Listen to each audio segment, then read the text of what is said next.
Hello and welcome to my 6.4 addition and subtraction of inequalities video. So in this video I'm going to be showing you basically a proof for y, and I'm going to show you how to solve addition and subtraction questions when it comes to inequalities. So hopefully you watched my last video, 6.3, which tells you basically that inequalities are the same as regular relations and equations, except when it comes to results. So we're going to show that on the number lines here, but when it comes to algebra, it's all basically the same. So let's do the algebra, which hopefully you remember from 6.1, 6.2, with regards to our first question. So this is a nice easy question, grade 4 to 7 math, somewhere in that zone. You should have learned this. We've got a plus 1. We are going to subtract 1, in order to give us that 3 minus 1 is 2, and x equals 2. So that's pretty easy. Okay, so x equals 2 like that. Pretty easy to do. But let's remember that on this side, we have a 3. I like to have a little bit thicker. Let's make that a little bit thicker. Okay, so here we have a 3, right? And here, according to what we just found, we have a 2 plus 1, which is 3, right? So if we were to do that, the one spot would be 3, and actually the other spot would also be 3, which is why they're equal. Okay, so hopefully that makes a little bit of sense. They're equal because they're the exact same value. Okay, x is 2, but the whole left side is 3, whole right side is 3, equal. Okay, now let's take a look at this next one here, where we're going to do the algebra here first. So remember, reverse BEDMAS just like we would with equals. We have a negative 5 here, so we have to add 5. And we're going to do that to both sides. So now we have 7 is less than x. Okay, so x is actually going to be 7, but not quite, 7 or a bigger number. So it's going to go this way with an arrow going pointing that direction. And it's not equal to 7, so that's why it's got an open circle. Okay, so you can look at the last video for that if you forgot. But now, what about if now we can know that it's any number that is greater than 7, right? So we're going to choose the number 8. Okay, so if x equals 8. Okay, if x equals 8, then the left side equals 2, and the right side is minus 5 plus 8, which is 3. Okay, so let's just draw that out. So it'd be 2, and the other side would be 3.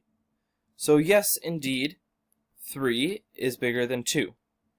If we add 5 to either side, so 1, 2, 3, 4, 5, whoops, undo. So if we add 5, 1, 2, 3, 4, 5, gets us to there. And the other one, 1, 2, 3, 4, 5, and look, it is still bigger. Okay, so it's just moving over the two different ones. So let's maybe make that one go like that. 1, 2, 3, 4, 5. Whoops. 1, 2, 3, 4, 5. There you go. 5 that way. So it's 1 further. So hopefully that sort of explains it a little bit. And this sort of proves that we can add 5 here, add 5 here, and we're going to have 7, 8, and yet it's still true. Okay? We're going to do the same thing over here for greater than or equal to. So let's try that. We have 6 minus x is greater than or equal to 3. Okay, now this is a slightly more tricky question just because we have a minus x. So we actually have to move the x over to the other side, which doesn't end up being too tricky. So now we're left with 6 greater than or equal to 3 plus x. Now we have to subtract 3 from both sides, which gives us 3 is greater than or equal to x. Okay, so let's put that one down. Greater than or equal to, so we're going to fill in that circle. And x is less than 3. So I'm going to draw my arrow across like this.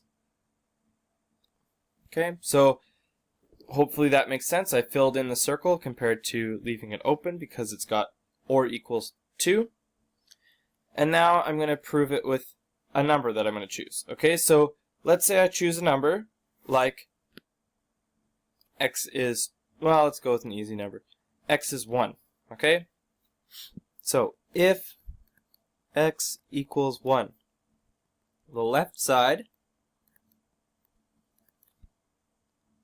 is how much? 6 minus 1 is 5.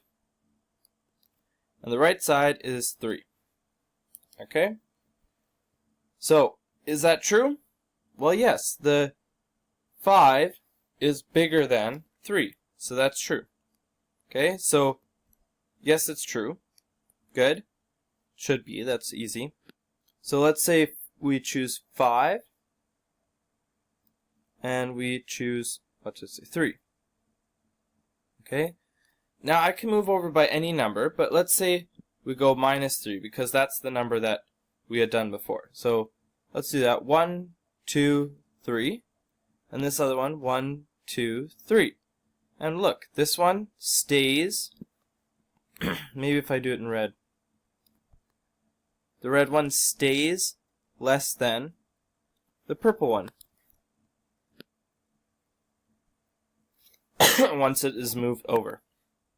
So that makes it nice and clear that as long as we do the same thing to both sides, it will still work out. Okay, hopefully that makes sense, and that proof helps show you that addition and subtraction of inequalities is just as easy, or the same steps, as addition and subtraction of regular equations. Good luck!